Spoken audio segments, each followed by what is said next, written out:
We wanted to encourage people to stop single-use plastic and at the same time, channel profits towards like marine conservation, which was like my passion. Yeah. Hi, my name is Sam. I'm the founder of Seastainable, and Seastainable is actually a social business that aims to support marine conservation. So how we do that, we actually commit 50% of our profits to marine conservation in Southeast Asia.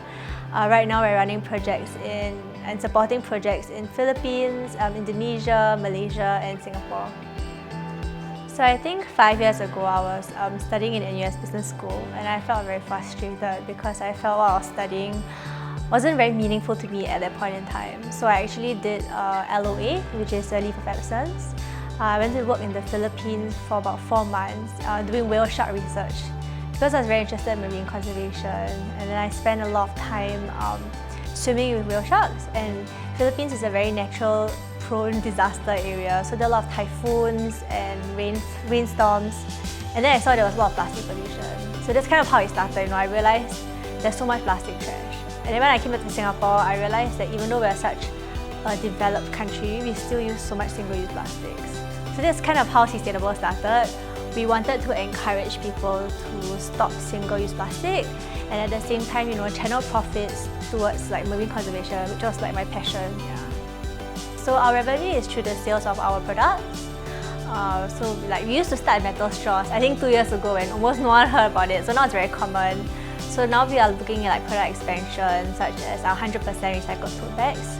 So it's a lot of product innovation to sort of drive revenue for our business. And that being said, as 50% goes to conservation, it's very important for us to keep our margins very tight and operationally lean. I would say that, in every environmental business, the reason why we follow such a big commitment to the environment is because we feel that, when you are promoting environmentalism, it shouldn't be for profit.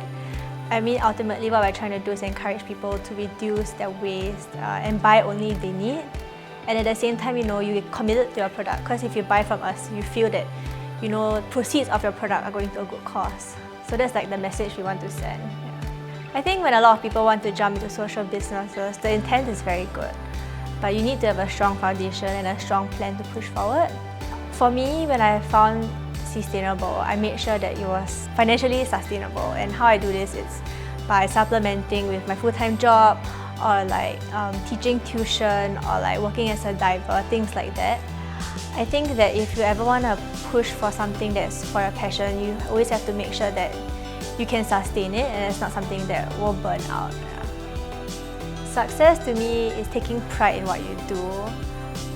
It doesn't have to be financial, it doesn't have to be in numbers, but I think for me, being successful derives a lot from my satisfaction of running the business, and also being able to know that I live in a very privileged country and that I can find ways to give back to other people who also want to do their own conservation projects.